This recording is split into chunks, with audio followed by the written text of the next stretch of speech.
El sistema digestivo de los vertebrados, parte 2. En algunos vertebrados la digestión empieza en la cavidad bucal, pero cuando nos dirigimos al verdadero problema de la digestión, nos tenemos que referir a los principales componentes del canal gastrointestinal y sus glándulas asociadas.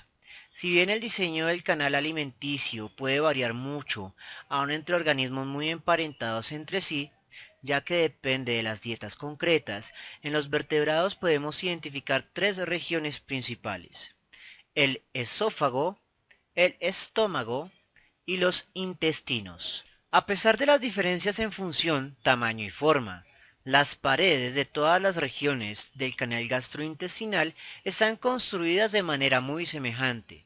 Aunque las capas no cambian realmente, sí lo hace su configuración a lo largo del tracto gastrointestinal, como podemos apreciar en este modelo. Entonces, hacia arriba tenemos la estructura del intestino delgado y hacia abajo tenemos la estructura del intestino grueso. En cualquiera de las dos vamos a tener un espacio por donde está cruzando el alimento y los desechos, que se denomina el lumen. El lumen se considera externo al cuerpo. Posterior a eso, vamos a tener una primer capa denominada epitelio. El epitelio en el intestino delgado se encuentra altamente plegado para incrementar la superficie de intercambio de sustancias, mientras que el epitelio en el intestino grueso pierde gran cantidad de sus pliegues. En cualquiera de los dos vamos a tener que los epitelios a veces se hunden en canales que van a dar lugar a las glándulas.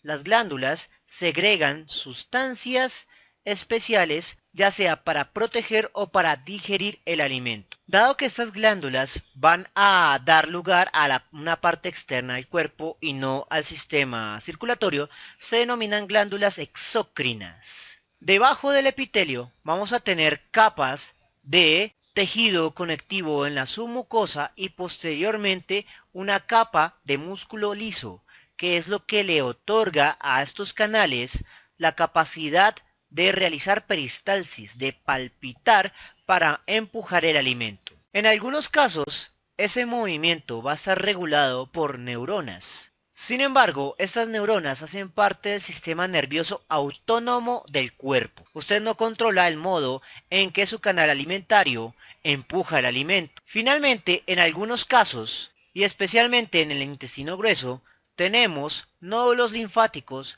donde se almacenan las células del sistema inmune. Ahora analizaremos longitudinalmente las partes principales del sistema digestivo de los vertebrados. La cubierta del esófago puede variar mucho dependiendo del animal, ya que el epitelio puede segregar sustancias que se endurecen por encima de él en caso de que el animal tenga que alimentarse mucho de piezas duras. Sin embargo, generalmente tratamos con un tubo largo que puede extenderse lo suficiente como para permitir el paso de grandes cantidades de alimento, es decir, es flexible.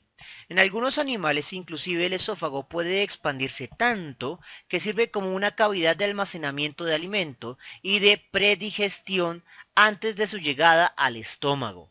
Aunque eso lo veremos especialmente en el sistema digestivo de los rumiantes en lecciones posteriores. Y adicionalmente se debe tener en cuenta que el esófago está estrechamente vinculado al sistema respiratorio. Hay una parte llamada faringe donde ambos, canal digestivo y canal respiratorio, son uno solo. Y como vimos en la lección anterior, eso puede provocar problemas potencialmente fatales. La pared del esófago se caracteriza por la práctica ausencia de tejido glandular o de pliegues. Aún así es capaz de realizar la secreción y absorción, aunque a niveles muy limitados. En algunos vertebrados el epitelio y la mucosa del esófago pueden estar cubiertos por cilios que ayudan al movimiento del bolo alimenticio. En otros animales, que consumen alimentos muy duros y abrasivos, el esófago se encuentra endurecido por queratina segregada por su epitelio. Recuerde siempre que el epitelio es la capa más externa en una columna de tejidos y esa es la capa que entra en contacto con el bolo alimenticio que va pasando. Los estómagos son expansiones del esófago y se separa de este por medio de un esfínter, es decir, un cierre muscular. Los estómagos están ausentes en los peces ciclostomos sin mandíbula y en algunos cordados muy primitivos como los protocordados.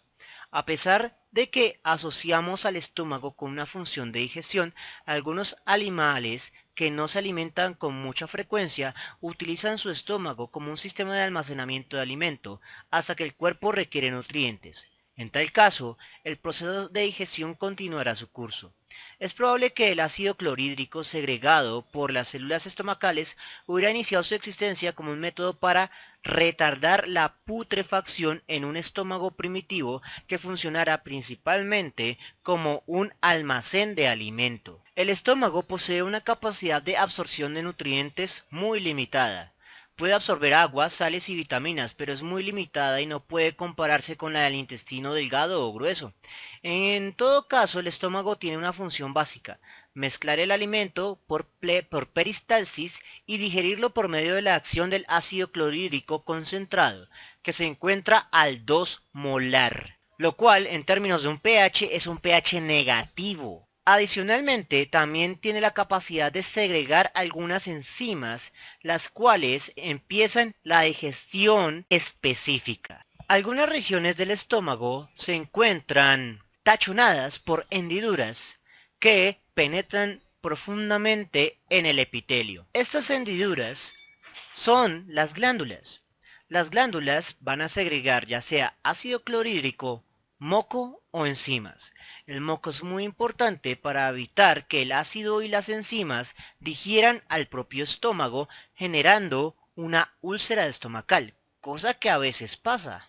Aunque el estómago humano consta de tres partes principales: cardia, fundus y píloro, cuando se analizan los estómagos de otros vertebrados, y solo vertebrados, nos encontramos con una mayor variedad de estructuras, y adicionalmente las partes pueden variar mucho. Aparte del cardias, el fundus y el píloro, podemos tener un guízar, que es una molleja, especialmente en las aves, y un epitelio no glandular encargado de almacenar el alimento pero no de digerirlo. Sin embargo, nos enfocaremos principalmente en la anatomía humana, describiendo el cardias, el fundus y el píloro. La primera parte en el estómago de los humanos es el cardias. En la imagen tenemos una microfotografía y un modelo, donde podemos apreciar un corte histológico a la altura del cardias. Solo está presente en los mamíferos. Las glándulas que se encuentran en sus paredes, es decir, estas regiones de hendidura, y estas zonas también, que se encuentran coloreadas, segregan mucosa. La mucosa tiene un papel muy importante, ya que es una sustancia que protege a los epitelios posteriores de autodigerirse. Si no se produce suficiente mucosa, se generan las gastritis y las úlceras gástricas. La segunda región del estómago humano es el fundus, y es la más grande. En la imagen tenemos tanto una microfotografía como un modelo del fundus, donde podemos apreciar un tejido epitelial glandular y un tejido de músculo liso, por lo que esta región tiene un movimiento peristáltico muy fuerte, va a apretar y a amasar fuertemente el alimento. La región del fundus es por lo general la más grande y en ella se ubican las glándulas gástricas, que depositan el ácido en la cavidad estomacal. También segregan mucosa, puesto que el ácido clorhídrico es inespecífico y puede autodigerir al propio fundus. Las glándulas en este punto también segregan peptinógeno, una proteína inactiva que en contacto con el ácido se transforma en pepsina, una enzima proteolítica muy poderosa. ¿Qué quiere decir proteolítica? Que rompe proteínas. Básicamente es una proteína encargada del rompimiento de la carne y otras fuentes de proteína, como el propio fundus. Por eso el moco vuelve a ser importante. La región recubierta con moco es de algún modo inmune tanto al ácido como a la pepsina. Pero si no se produce suficiente moco, vamos a tener problemas, nuevamente, úlceras gástricas y gastritis. El píloro es la tercera región del estómago en mamíferos como el ser humano. La región del píloro nuevamente vamos a tener estos pliegues y hendiduras en el epitelio que son las glándulas y que son muy semejantes de hecho en forma a las del fundus, pero difieren radicalmente en su función. Estas glándulas no segregan ácidos o pepsina, sino moco con propiedades diferentes a las del fundus. En este caso el moco tiene la propiedad de neutralizar, de inactivar al ácido gástrico y de este modo proteger al intestino delgado más allá del esfínter pilórico, para que el ácido no queme al intestino. El esfínter pilórico marca el final del estómago. El epitelio de los intestinos tiene una estructura muy distintiva, especialmente a la altura del intestino delgado, donde el epitelio se proyecta en forma de vellosidades que incrementan el área de superficie en contacto con los nutrientes. Aún más, cada vellosidad puede tener a su vez microvellosidades con la misma función, incrementar el área de superficie en contacto con los nutrientes. Adicionalmente, las criptas de estas microvellosidades presentan hábitats para bacterias simbióticas que procesan ciertos alimentos, o sea, los digieren obteniendo nutrientes tanto para ellas como para nosotros. Tradicionalmente se nos dice que el intestino delgado tiene la función principal de absorber nutrientes. Sin embargo, esta es una verdad a medias. El intestino delgado se divide en tres regiones con tres funciones más o menos diferenciadas. La primera región denominada duodeno, donde finaliza la digestión. La segunda región yeyuno, donde en realidad se realizan los procesos de absorción. Y el ileo, que posee una gran cantidad de nódulos linfáticos, donde se realizan procesos inmunes. Entonces hablemos del duodeno. El duodeno es la primera región del intestino delgado. Se encuentra unido al páncreas y recibe el quimo estomacal, que es la sustancia digerida por el estómago. Adicionalmente posee un esfínter que conecta tanto al páncreas, que es esta región de acá, como a la vesícula biliar, que es esta otra región de acá. Ese esfínter une esas dos glándulas con el duodeno. Estos jugos pancreáticos y biliares tienen dos funciones. La primera, terminar la neutralización del ácido estomacal para llegar a un pH semineutro y así evitar una úlcera en el duodeno. Y adicionalmente se segregan enzimas que provienen en los jugos pancreáticos, las cuales terminan la digestión ya a un nivel más específico. Esta digestión final es la que permite convertir el alimento en nutrientes, y esos nutrientes sí podrán ser absorbidos por los epitelios. El epitelio del duodeno ya se encuentra mucho más plegado con vellosidades capaces de absorber los nutrientes. Sin embargo, el peso importante de la absorción de nutrientes será llevado a cabo por la siguiente sección, el yeyuno. Entonces, como mencionamos anteriormente, el yeyuno es el punto principal de absorción de nutrientes moleculares y posee la mayor cantidad de vellosidades y microvellosidades. Al interior de cada vellosidad vamos a tener una compleja red de un sistema circulatorio. Vamos a tener un sistema de capilares sanguíneo, el cual se encarga de absorber los nutrientes. Los nutrientes van a pasar por el tejido epitelial de una sola célula al tejido sanguíneo por los mecanismos de transporte a través de membrana, idealmente por transporte pasivo, pero algunas sustancias deberán ser capturadas por transporte activo. Adicionalmente tenemos un segundo sistema circulatorio que es un sistema circulatorio linfático, que es por donde pasa el sistema inmune. Esta región es muy propensa a infecciones, por lo que el sistema circulatorio linfático es muy importante en esta región para vigilar que no se den infecciones o para combatirlas si se dan. El ileo es la última región del intestino delgado, pero es casi tan larga como el yeyuno. Contiene una alta densidad de nódulos linfáticos que se pueden observar muy fácilmente en las microfotografías, ya que tiñen de púrpura muy fácilmente. Estos nódulos linfáticos poseen células del sistema inmune que protegen el intestino de proliferaciones anormales de las bacterias que viven sobre las vellosidades o en el lumen intestinal. En la microfotografía podemos apreciar los nódulos linfáticos en un púrpura muy denso, debajo de las vellosidades, que ya son menores ya que hay pocos nutrientes que absorber. Una vez que los nutrientes han pasado desde las microvellosidades al sistema de capilares sanguíneos, estos sistemas capilares se unen en algo llamado la vena portal que va al hígado. Y esto se denomina el sistema portal hepático. Allí en el hígado los nutrientes van a ser filtrados para poder capturar toxinas que accidentalmente se hayan absorbido junto con los nutrientes, mientras que los nutrientes van a ser depositados en el sistema circulatorio general por medio de la vena hepática. De la vena hepática va a pasar a la vena cava inferior y de allí al corazón, donde este va a impulsar la sangre con nutrientes al resto del cuerpo. El intestino grueso es llamado de este modo debido a que en comparación con el diámetro del intestino delgado es más grande.